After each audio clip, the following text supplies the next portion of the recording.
চলো ফ্রেন্ডস, তোমাদেরকে ছোট্ট একটা আউটিংয়ে নিয়ে যায়। আর এটা হলো গতকালের ভিডিও। আর আমার ছিল মানে প্ল্যান যে আমি আরও একটা দুটো মানে রেগুলার ইউজের সেলোয়ার নেব। তো একটা ভালো তো নিয়েছি অবভিয়াসলি। আর পুজোর সময় যেহেতু আর কারণটাও এটা হয়েছে, আরও দুটো প্ল্যান করছি এই কারণে মানে রেগুলার ইউজেরও তুমি পড়ো, মানে এই টাইমে কালেকশন সবার কাছে খুব ভালো থাকে। তো একটু ছোট্ট একটা স্টোর ভাবলাম গিয়ে এক্সপ্লোর করা যায়। কিন্তু সব জায়গায় আমি বলবো যে তোমরা এক্সপ্লোর, আমরা একটা ছোট দোকান বলে যে ছেড়ে দিই না, সেই জিনিসটা কিন্তু করা উচিত না।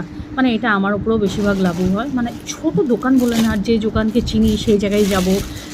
বাট আমার মতন এমন ক্রেজি কে আছে যাই না, বাট আমি একটা মনে কিন্তু ভাবলাম এই ট্রেন্ডটাকে আমি নিজে একটু ব্রেকআউট করি। আর এক্সপ্লোর করলাম আর খুব ভালো কালেকশন পেলাম, যেগুলো আমি পুজোতে তোমাদেরকে পরে পরে শো করবো। আর আমি এসে গেলাম হলো ছোট্ট একটা স্টোরে, করিমসে। আর এটার ব্যাপারে আমরা বহু শুনেছি, ছোট্ট একটা আউটলেট। আর এখানে বিরিয়ানি বলে খুব famous. But frankly speaking friends, আমার কারেক্ট রিভিউ যদি জানতে চাও, যারা খায়নি কোনো দিনও ওদের কাছে এটা পছন্দ হবে। আমি সব হাফ প্লেট একটু একটু করে অর্ডার দিয়েছি, যেহেতু আমরা দুটো মানুষই ছিলাম। রুমালি রুটি আর চিকেনটা কী ছিল এক্স্যাক্টলি আমার মনে নেই, চিকেন কারি টাইপের একটা ছিল, ওটা ভীষণ ভীষণ টেস্টি লাগছিলো আর খুব ভালো লাগলো খেয়ে। কিন্তু mutton biryani is like okay okay type, মানে যারা নতুন খাও নেই কোনো দিনও ওদের কাছে খুব ভালো লাগবে।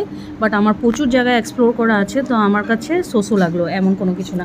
And the chicken was really mouth watering. চিকেনটা খুব ভালো ছিল, খুব ভালোও লাগলো। আর আমরা দুজন খেয়েছি যে আমার প্রাইসও তেমন ঠিক মানে রিজনেবলই ছিল আমি বলবো, অ্যাজ বিকজ আমরা দুজনে করেছি।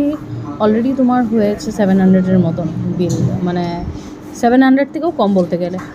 আর লাস্ট বাস ব্লগটাকে এন্ড করার আগে আমার একটা অনুরাগের জন্য নেওয়ার ছিল শার্ট, আর সাবিনাও বলছিল ভাইয়ের জন্য নেবে। তো আমরা ওয়েস্ট সাইডে এসে আর আমি ব্লগটাকে এখানে এন্ড করছি। আশা করি তোমাদের ভালো লাগলে লাইক শেয়ার কমেন্ট করো। আসলাম।